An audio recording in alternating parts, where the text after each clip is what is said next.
So how do I know if the batch effect correction is done correctly? So here you can check, for example, a couple of examples from two different data sets. And this is the main take-home message. Many different methods might work well on your data set, and this is data set dependent. So you need to go and look into the biology of your data set in order to have a clear judgment. And here there are many also packages that try to find what is the best integration score for your data set. But biology for me is the major point that you need to look at. And here I'll also go through some of the details that you should pay attention to. So here you have, for example, a raw data set that you have the two samples. So here you have the legend, batch 1 and 2, do two different methods. And here they are colored by cell type, so that you have different cell types of all those data sets. And here you have the different methods, and here as well, more methods as well. Those are all the different integration methods. So far I have mentioned Scanorama, Seurat 3, Harmony, FastMNN, and MNN Correct, and Combat and Lima. The first thing to notice is that they are not the same composition. So you can see that Combat and Lima fail miserably.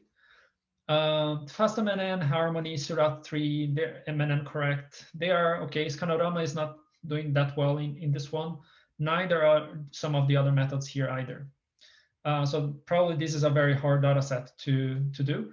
But overall, you see, for example, Harmony is doing pretty okay, MNN Correct, FastMNN as well. So the data sets are overlapping quite well. Most of those cell types are present in both data sets. So you would expect them to be overlapping in here. For this data set, for example, you have also two different batches. They are 10x version 3 and version 5, 5 prime. And then you can see that whatever method you use, it goes pretty okay. They overlap very, very well. So here, ZIMWave, SCMerge, Liger, they are all matrix factorization methods. So they work pretty well. Combat and Lima, which are the linear regression based, they also fail miserably. So for single cell, these are the two methods that I don't recommend using. But I will always go for any of the graph-based ones. Here, Scanorama seems to be also having the cell type that is a bit weird, but overall they seem pretty good to me. So you see that the data sets with the same cell types, they should have overlapping clusters.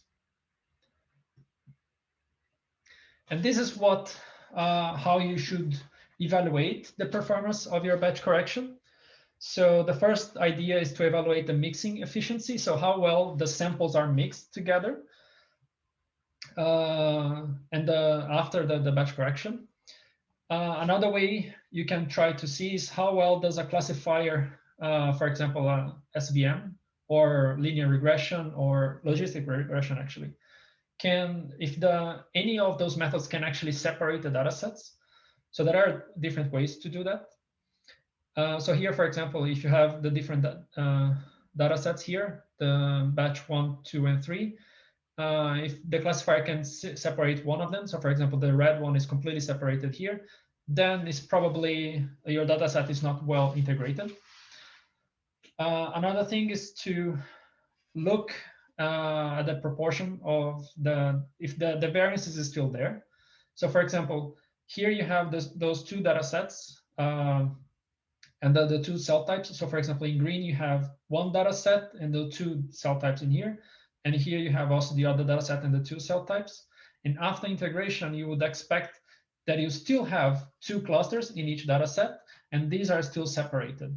But the cluster should be kind of to get a little bit more together than in this one. And the latest thing, this is just another plot, for example, is compute the distances between the cells before batch correction and after batch correction for one data set. So if in one data set you have 3 clusters, after batch correction, you still need to have, for that data set, you still have to have 3 clusters. So that information should not be lost after batch correction. So here is another example of that. So the batch variation between the samples are erased. So for example, in this case, you have cells of the 3 different batches, the 3 different colors here. They are kind of separating in different parts, regions of the cluster. And you don't want to have that. You want to have overall a good mix of samples across the cluster. The heterogeneity of the samples is preserved within the batches. So if you have 3 clusters before batch correction, I should have also 3 clusters after batch correction for that data set. And you don't add anything else. So if I have 3 clusters and then I have 7 for one data set, that is maybe something wrong that you need to think about. Similar cell types. So this is the goal, and this is what actually means. So similar cell types are intermixed across batches. So I have B cells in every single data set. They are all mixed together. Different cell types are not mixed across, and we do not separate similar cells within across the batches. So if I have 3 cell types in one data set, I still need to have 3 cell types after batch correction. However, although we have methods for correcting batches, the best way is to avoid them. And one of them is what Carolina mentioned before, which is do cell hashing, for example, is one of the best ways that you do your experiment, have different tags, then you pull your samples and run one library prep for those samples, and then you can demultiplex which sample comes from which. And in that case, all your experiment and control are done in the same processing way. And that helps you also to avoid batch effects. Maybe increase the amount of doublets, but you can try to deconvolute a little bit that. And this is just an example of an experiment that you have 8 samples mixed together, and then you just run the analysis and you don't have any batch effect, basically, in this case. So all the samples are very well mixed. You can see here all the different colors. They are just separated by cell type, but not by the sample type.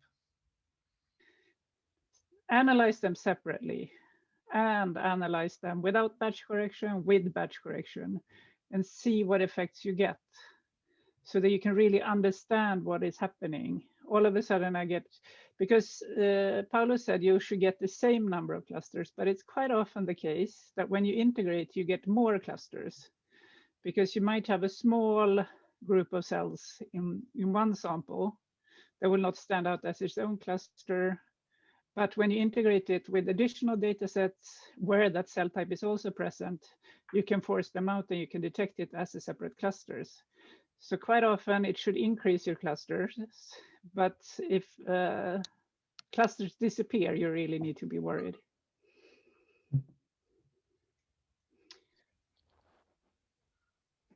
But what are the cons of using these batch methods? I mean,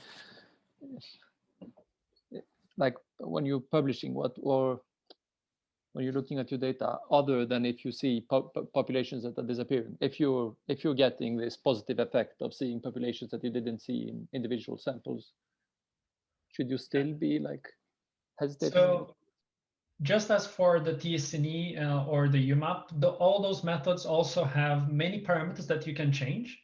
So you can always adjust the integration parameters so you to avoid those things to happening, or to find, oh, maybe this cluster I don't trust it. Let me run with a different setting and see if I see a similar result, or maybe that cluster disappeared completely. Yeah. So I mean, but just as Paulo said, also you might introduce really weird artifacts by doing integration. So that's the big con, I would say. Yeah. Really check that you have good results that you trust before you publish it. That's, exactly. But as a first round, I will not do any integration. Just like we did in the exercises, we run QC, we run dimensionality reduction, and then we see that there is batch effects in the data. And that's what the justification. Now I need to do some batch correction. And then we'll go actually now for the labs to see which one of the method that we are trying actually fits better your data. Because when you're looking at different papers, it's a little bit like the Wild West. People are using so many different things. It's difficult to know what's correct and what's not. Yeah, so most of those methods will work well. So from what I remember from all the 3 labs that we have, we tested, I think, 4 methods, and you'll see in the labs now. Except the linear regression, all of them perform equally well. So it doesn't matter in that case. So as long as the batch method is with the right parameters, in this case, we're even running with the defaults, and it runs fine. So for most cases, it doesn't matter. And actually, when it comes to parameters and so on, my feeling is that the most critical step when you do batch correction is how you do gene set selection. It will have a big impact, because if you take too few genes, then you might remove the genes that contribute to this rare cell type, for instance, and then that will disappear. If you take too many, and also be careful not to have batch effect genes included in the integration procedure. So that's really where you get really big differences in your results, depending on how you select your variable genes before doing integration. And then I think about the number of variables that you use, like in the normalization process. For the SC transform, you can use more genes, isn't it? And does the batching then become better, or if you get what I mean? You mean that you would use more variable genes? Yeah. Yeah, I mean, it's just the default setting with 3000 in SC transform versus 2000, I think, in the regular SRAT and find variable features. But it clearly depends on the data set. There's no one answer fits all there. How much biological signal versus technical noise you have in your data, how many different, because the number of genes you need depend on how many distinct populations you have and how many genes that discriminate between them. That's basically the answer.